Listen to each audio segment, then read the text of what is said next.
plan has been going on for many years. I've been at Rosehill for 8 years and it predated me by a year.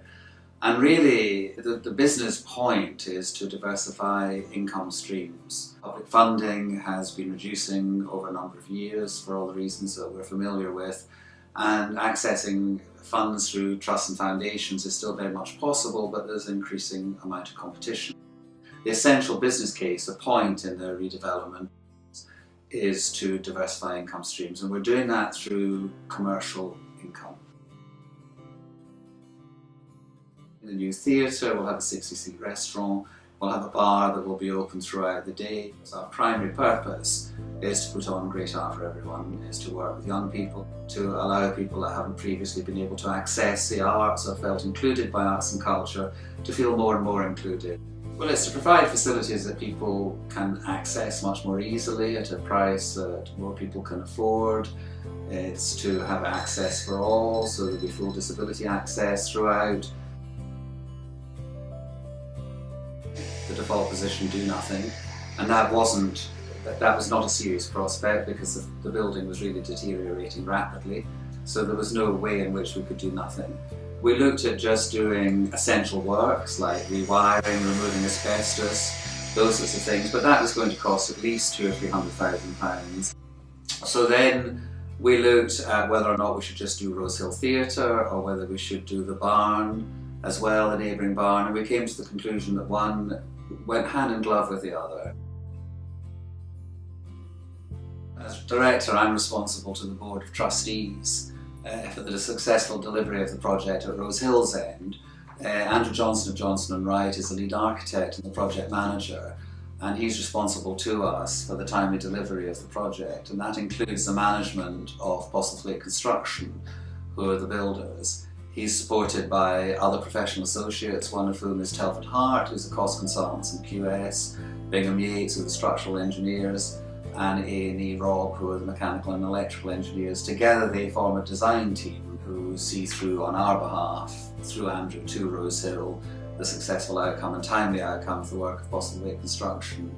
We have site meetings every month where the whole design team comes together with the building team to review progress. We have a project board meeting every month, which is a management trustee meeting, architect, and we have a redevelopment committee, which is a subsection of the board. We've only got 5 or 6 full-time equivalent employees, and at the same time as overseeing the building project, we are of course running an arts and cultural programme through our Rosehill on the Road programme, taking work out and about into various different communities.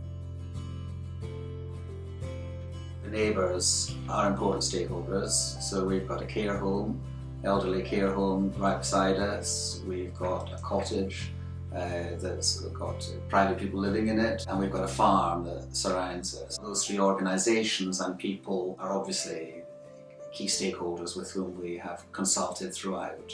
We've then got our funders who we consult with throughout. We've got the bank and people from whom we are borrowing money, bridge financing. Those are all key stakeholders. Coleman Borough Council, and there's a whole series of individuals. We've raised the 2.7 million from 7 organisations, but we've also had a lot of individuals, we call them icons of the organisation, that have given us money, and some continue to give us money, so they're very important people for us to keep in touch with, as is our general audience.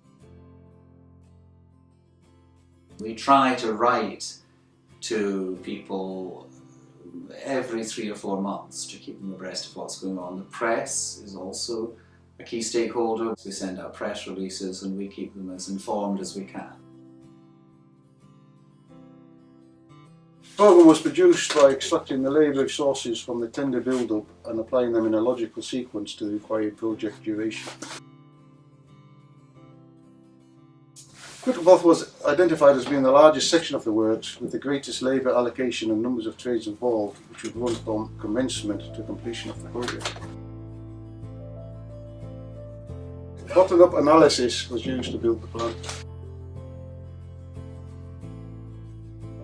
Availability of any specialist materials and contractor design elements that comply with the critical path of the programme. The tender for the project was produced by applying historical labour constants to current material and plant costs and quotations from specialist subcontractors' requirements, The tender was analysed and optimised upon completion where possible prior to submission.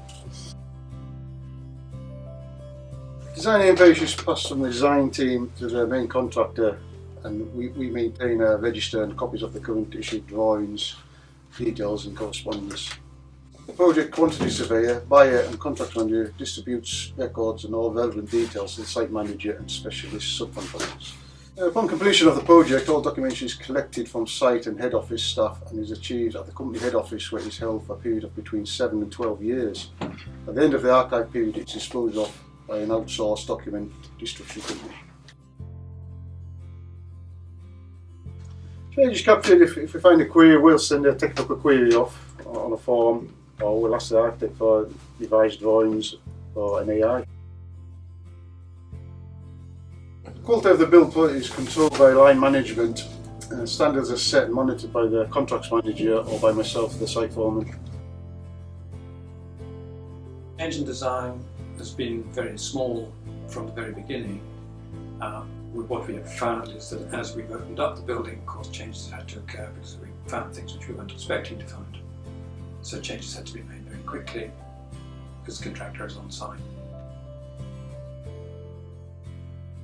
Inspections carried out by myself or a member of my team once a week, once a fortnight. We come down and just generally just check that it's in accordance with the contract. There was going to be key cash points, cash flow points throughout the process of the building work. So we had to firstly make sure that we'd raised the money, which we did successfully in December 2014. We appointed to possibly construction. We then needed to make sure that the cash was going to flow in a way that worked for us. So we had to arrange some bridge financing with the banks. And so it was only after we had been successful in raising the money from trusts and foundations, 7 trusts and foundations, that we decided to go out to tender. Having gone out to tender, we then decided not to progress with the work. In fact, we weren't in a position to progress with the work until such time as we'd been successful in making bridge financing arrangements. Having secured both of those, or all 3 of those areas, we then signed the contract, possibly started work in October 2015.